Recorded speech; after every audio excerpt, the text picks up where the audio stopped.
oui, eh ben ouais. Cette fois-ci, c'est encore vrai. Bon, je vais vous raconter encore une nouvelle histoire. Alors, cette histoire-là, ça me fait plaisir de la raconter d'un côté.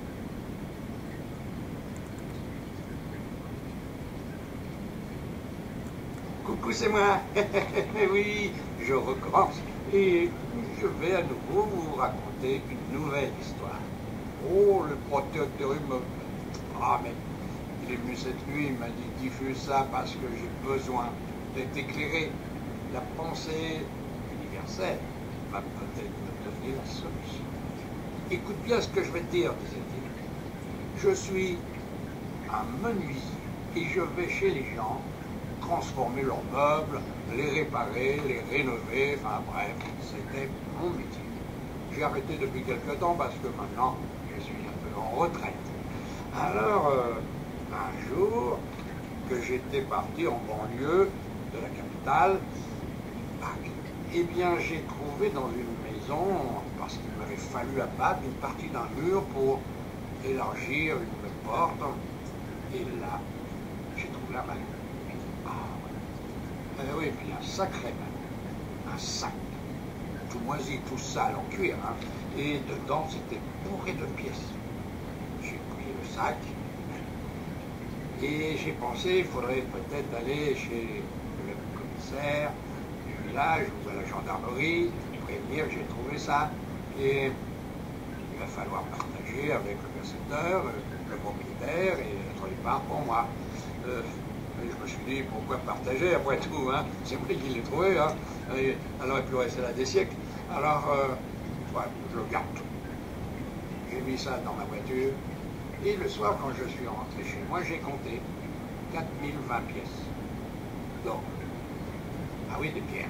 Des pièces anciennes, très anciennes pour certaines. Et puis d'autres, un peu moins. Il y avait des louis d'or, enfin bref, une jolie petite fortune quand même. Hein. Et oh, bah, très vite, j'étais chez le bijoutier du coin et j'ai vendu 1000 louis. Les pièces de 10 francs. Oh. Et ça m'a rapporté, ouais, bien. Et puis après, j'en ai revendu une deuxième, et puis un Napoléon, un franc. Or, toujours, et ainsi de suite. Alors, je changeais de bijoutier, bien sûr. Et puis, petit à petit, je me suis dit, un petit jour, je risque de me faire coincer avec cette histoire-là. Alors, surtout que j'avais besoin d'argent un peu plus important, je voulais m'acheter une maison, et il fallait donc prendre quelques pièces bien plus chères, et peut-être plus nombreuses. Alors je me suis fait faire de faux papiers. C'est facile, vous allez dans un bar, pas très reluisant, et là-bas, avec une petite conversation, quelques verres, eh bien vous arrivez à vous faire de faux papiers. Quelques billets de banque, et tout était rentré dans l'ordre. Passeport, permis de conduire, carte grise, tout était, et la carte d'identité, bien sûr. Et voilà. Et à ce moment-là, j'ai continué à faire les bijoutiers. Et j'ai vendu des séries de pièces d'or. Sous ce faux nom, bien sûr. Et puis un jour, j'ai été dans une bijouterie en banlieue. Là, il y avait un bijoutier qui m'a regardé, qui m'a lancé un regard profond, qui m'a fait quelque chose en moi. Et là, il y a une angoisse qui montait en moi. Il avait fouillé dans ma tête pour savoir peut-être la vérité sur ces pièces. Moi, j'avais dit que c'était l'héritage de mon grand-père, j'avais trouvé ça dans un meuble. Hein, voilà, c'est tout. Hein. Mais lui, ça ne l'avait pas convaincu. Alors, je vais changer de bijoutier. Et pendant un certain temps, j'ai rien fait. Et puis un jour, je suis revenu le voir. Mais avec une nouvelle pièce, une pièce plus ancienne.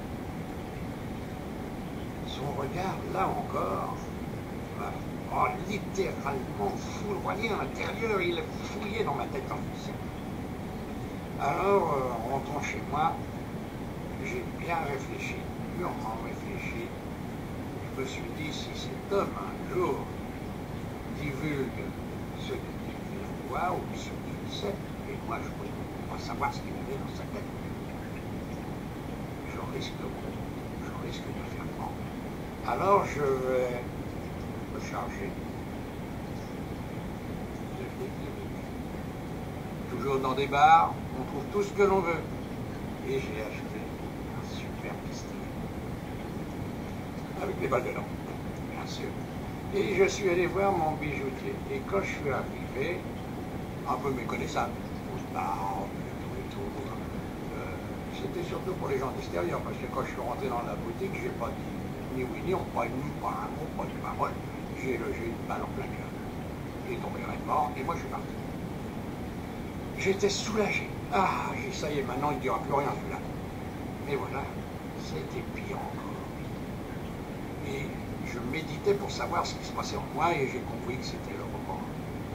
Le remords déjà d'avoir bidouillé avec la justice au départ, et d'avoir tué. Parce que souvent je me disais, il n'aurait pas dû tuer. Non, il n'aurait pas dû. Et puis, le remords étant, là, beau jour, que j'ai commencé à déprimer, cachet sur cachet, drogue sur drogue, et déprime sur déprime, et je suis arrivé au stade où je planais quasiment tout le temps. C'est là que nous nous sommes rencontrés. Et tu me dis, viens, je vais conter ton histoire, ça pourra peut-être t'aider à comprendre certaines choses. Oui, oui, je suis venu, tu es là, et tu m'avais bien dit, moi, à ta place, j'aurais été voir la police. J'aurais partagé le magot, ça me faisait quand même un bon paquet pour toi. Bon, mais chacun a libre de faire ce qu'il veut, il n'a pas voulu, mais là où tu as eu tort, c'est d'aller vivre sur le âme. Tu n'aurais jamais dû faire ça, parce que un jour, voilà, c'est le purgatoire. Tu ne pourras pas faire autrement que d'aller dans la nuit éternelle, purger un certain temps. Et il y a tous les risques de ça. Et c'est vrai, oui, des risques j'en ai eu ensuite, parce que voilà ce qui s'est passé. Déjà, j'avais eu la vision de ce personnage. Il était venu me voir une fois au pied de mon lit. Il m'a dit, pourquoi tu m'as tué? Je t'aurais jamais dénoncé, moi. J'avais acheté la pièce, j'étais un receveur. Alors je ne t'aurais pas dénoncé, et tu m'as tué. Et à cause de cela, tu vas payer ta dette avec lui. Oui, c'est ce que je dis. Alors toi, tu me disais, tu essayais de me convaincre d'aller me dénoncer, mais maintenant c'était encore pire. Alors, j'ai une autre idée, bien meilleure que celle-là. Oui, je vais prendre le revolver et me suicider. Alors tu avais beau me dire, ouais, ça va être encore pire, tu vas souffrir pendant des années dans le purgatoire, tu vas entendre ta balle éclater dans le crâne, et puis tu seras quand même obligé de revenir. Alors, ouais, mais c'est pas lui qui est à ma place, c'est pas toi qui est à ma place, c'est pas les autres non plus, et moi je souffre, je ne peux plus dormir à cause de ces mauvais actes de mon passé. Alors, je te dis adieu. Moi, je l'ai laissé partir, bien sûr, qu'est-ce que je pouvais faire, moi? Alors, il m'avait dit, eh bien, rentre dans ton lit d'or et rejoins tes frères dans l'univers. D'autres seront à consoler, mieux que moi. Ne perds pas ton temps avec des gens comme moi. Et voilà, oui, c'est ce qui s'est passé cette nuit. C'est terrible, c'est atroce, ça m'arrivait plusieurs fois, des gens qui se suicidaient, même devant moi, des fois. Et qu'est-ce qu'on peut faire? On peut rien. Chacun a son libre. Chacun a le droit de faire à sa convenance ce qu'il a décidé de faire. Eh bien, voilà. C'est triste pour lui, c'est aussi triste pour moi parce que ça m'a marqué quand même. Ce type, il vient sans doute, il est parti quelque part, loger une balle dans la tête. Et qu'est-ce que je pouvais faire? Et il avait dit, diffuse-le, la réaction des gens pourra peut-être m'aider à survivre cette péripétie. Peut-être que je ne me suiciderai pas, avait-il dit, suivant ce que je pourrais faire. Oui, c'est vrai, je souhaite qu'il ne l'ait pas fait ce geste fatal. Voilà. Moi, je vous dis au revoir. Je vais continuer à travailler pour essayer d'aider